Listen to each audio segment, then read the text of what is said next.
It is the summer of 2002.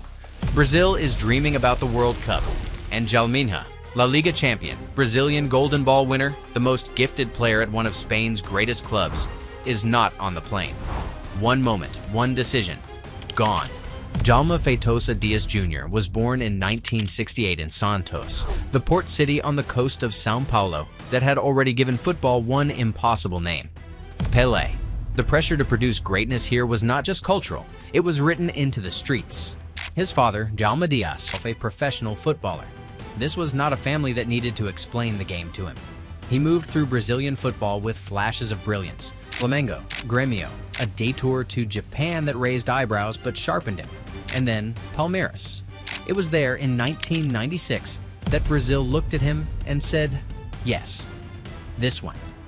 He won the Brazilian Golden Ball, the best player in the country. He was 28 years old, and his influence was already reaching further than he knew.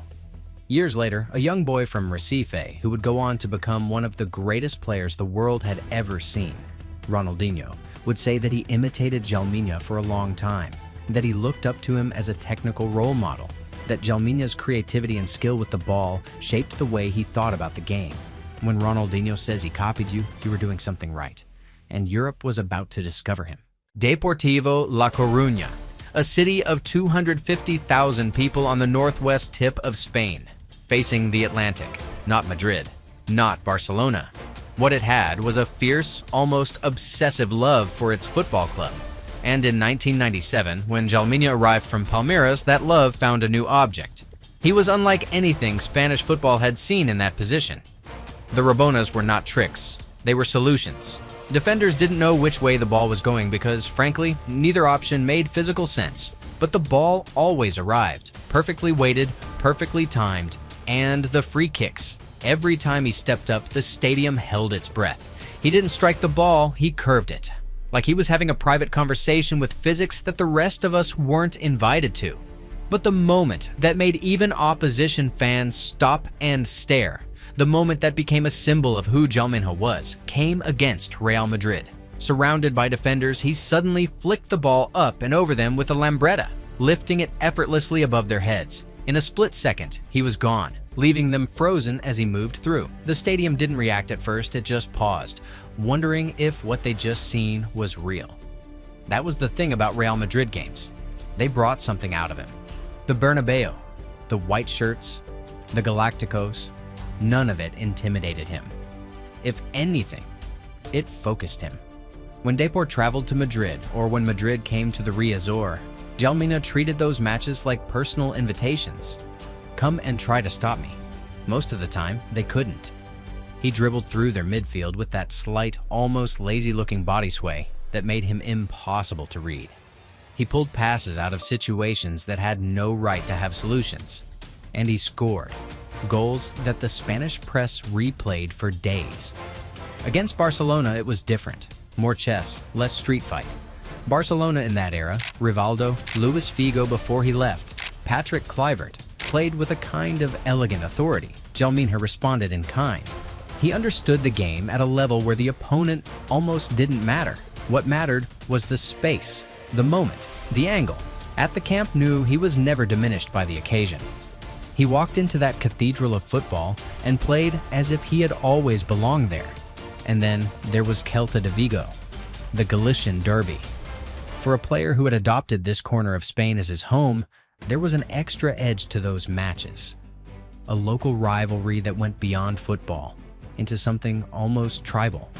The derbies against Celta were fierce, close, emotional.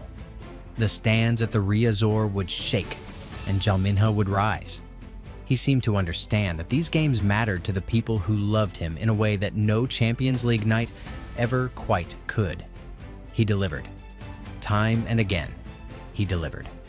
The 1999 to 2000 season, La Liga. And Deportivo was not just competing. They were dismantling the competition. Real Madrid, Barcelona, Celta de Vigo in the Galician derby, where Djalminha seemed to raise his game to something approaching the supernatural. Against the biggest names, he didn't shrink. He expanded, as if the occasion gave him permission to be more fully himself. Deportivo was champion of Spain, a club from a Galician fishing city at the top of the football world. In the Plaza de Maria Pita, the ancient square in the heart of La Coruña, tens of thousands of people celebrated something they had never dared to believe was truly possible. Djalminha was in the middle of it all, laughing, crying, alive. Then came Juan Carlos Valerón, a local boy from the Canary Islands, quieter, more cerebral. When he arrived, many expected friction. 2 creative players, 1 team. Instead, something extraordinary happened. They made each other better. Valerón read the game. Djalminha invented it. Together, they gave Depor something rare, a midfield that was both rational and magical. And Europe was watching.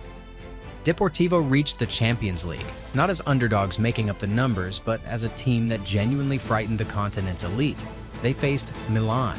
They faced Manchester United. They faced Paris Saint-Germain and Olympiacos on nights when the Riazor was loud enough to shake the fishing boats in the harbor.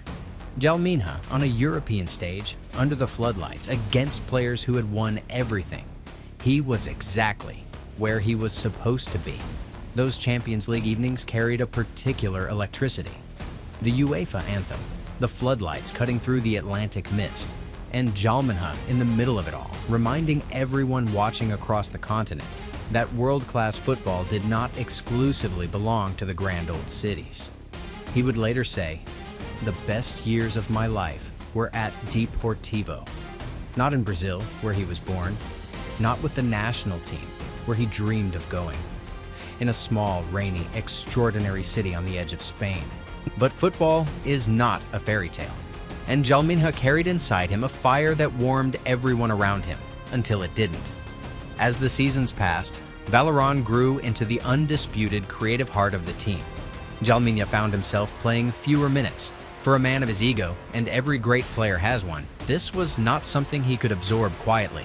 The tension with coach Javier Irureta had been building for months. And then, at a training session in 2002, it broke. The exact details have always been disputed. The result was not.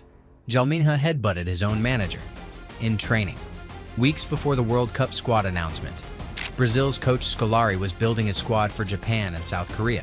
There was a young player from São Paulo also in consideration, 20 years old, never played a senior World Cup. His name was Kaká. Scolari made his decision. Kaká got on the plane. Djalminha watched from home. Brazil won the World Cup. And somewhere in Galicia, the greatest Brazilian player most people have never heard of sat with the weight of a single moment, the one he could never take back. He left Deportivo. There were stops in Austria, Mexico, tax troubles that followed him like a shadow.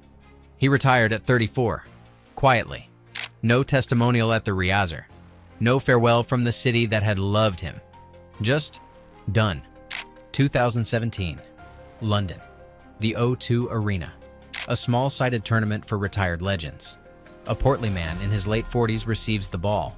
For just a second, nobody seems to recognize him. And then he does something. A touch, a turn, a piece of skill the body never fully forgets. And the people around him stop, and they look, and they remember. He is smiling. He is always smiling. 14 caps for Brazil. A La Liga title with a city nobody expected, a lambretta that still lives on the internet, and a smile at the O2 that said everything about a man who gave his best years to a small corner of Spain and never once regretted it.